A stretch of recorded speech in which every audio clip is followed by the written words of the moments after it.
नमस्कार। जैसा कि आप सब जानते हैं कि देश भर में जो है नवरात्रे मनाई जा रही हैं, लोग देवी माँ की पूजा अर्चना कर रहे हैं और आने वाले समय में दशहरे का त्यौहार भी आने वाला है। और आज जो है हम दिल्ली के शाहदरा जहाँ गोरख पार्क में महेंद्र वेलफेयर फाउंडेशन की ओर से एक कार्यक्रम आयोजित किया गया है, जहाँ पर 108 कन्या पूजन और 1008 देव प्रज्वलित किए जाएंगे।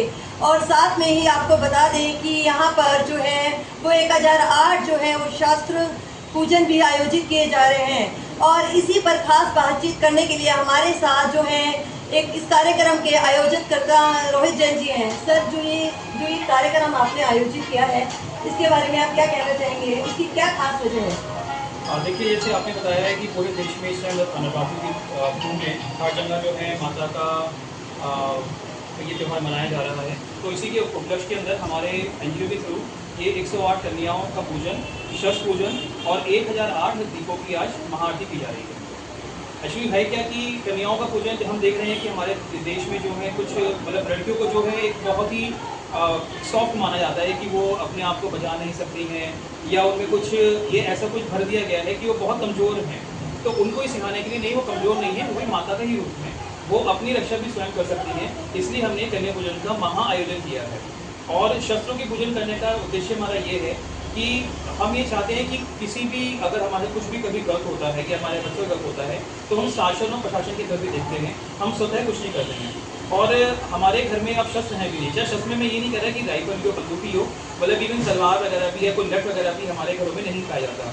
तो इसलिए हमने शस्त्र पूजन का रखा है कि हमारे पास कुछ शस्त्र अवेलेबल होते हैं जिनका हम यूज़ करके अपनी रक्षा भी कर सकते हैं।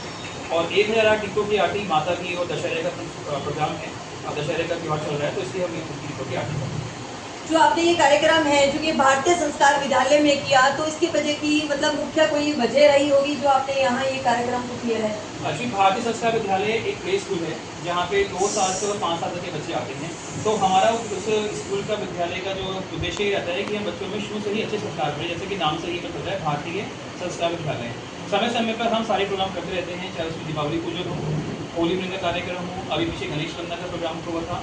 तो हम जितने भी भारतीय जो संस्कार हैं हमारे, हम चाहते हैं कि बच्चों को छोटी उम्र से ही उनमें हम दे सकें। और इसी कड़ी के अंदर यह एक प्रोग्राम है कन्या पूजन का, जो कि हम बच्चों को शुरू से दे रहे हैं। इसलिए मैंने क्या करा है कि जो गर्ल्स हैं, जो कन्याएँ हैं, उनका जो पूजन है वो बॉयज़ करेंगे। जो छोटे बच्चे हैं हमारे, वो उनको अभी से पूजन करना शुरू करेंगे। तो धीरे धीरे बड़े आके उनके मन में जो उनके प्रति जो गलत भावनाएं आती हैं वो नहीं आएंगी। तो हमारा ये कोशिश है। और सर, जो आपने जो ये प्रोग्राम किया है, यहाँ पे कितने लोग यहाँ शामिल हुए हैं और क्या व्यवस्था रही है और किस भक्तिभाव से लोगों ने यहाँ पे इनको जिया है? देखिए, ये प्रोग्राम अभी हमने जस्ट ज़्यादा टाइम नहीं, मतलब 4-5 दिन के अंदर ही हमने प्रोग्राम जैसे ही बताना शुरू करा पेरेंट्स को और समाज के लोगों को। तो बहुत अधिक संख्या में आप देख सकते हैं बाहर पूरी भीड़ लगी हुई है। सब समाज के लोग इकट्ठे हो गए हैं और सबने अपना सहयोग करा है। सब दीपक लेके आए हैं, भोग लेके आए हैं, पूड़ी, छोले और हलवा, और बच्चों के लिए गिफ्ट्स, कन्याओं के लिए, और सारा का सारा अरेंजमेंट जो है वो सबके सहयोग से यहाँ पे हो रहा है। और सभी सामाजिक लोग जो हैं यहाँ पर उपस्थित हैं। आप यहाँ कन्या पूजन और जो शस्त्र पूजन है दोनों एक साथ कर रहे हैं, इससे आप लोगों को क्या संदेश देना चाहोगे? यही कि जो कन्या है वो माता का रूप है, वो दुर्गा माता का रूप है, वो अपनी रक्षा स्वयं कर सकती हैं। और हमारे पास जो है शस्त्रों का भी पूरा भंडार है, हमारे घरों में भी जो है शस्त्र अवेलेबल हैं जिनका हम किसी भी परिस्थिति में यूज़ कर सकते हैं, जिनको हम भूल गए हैं। तो हमारा शस्त्र पूजन करने का एक मतलब घरों में तो हम करते ही हैं, हमने जो एक बाहर जो करा है जहाँ पे पूरा समाज इकट्ठा होकर देख रहा है कि हमारे पास ये चीज़ें हैं। हम खाली उस पर डिपेंड रहे कि हमारे पास राइफल होगी या बंदूक होगी तो ही हम उसे शस्त्र मानेंगे।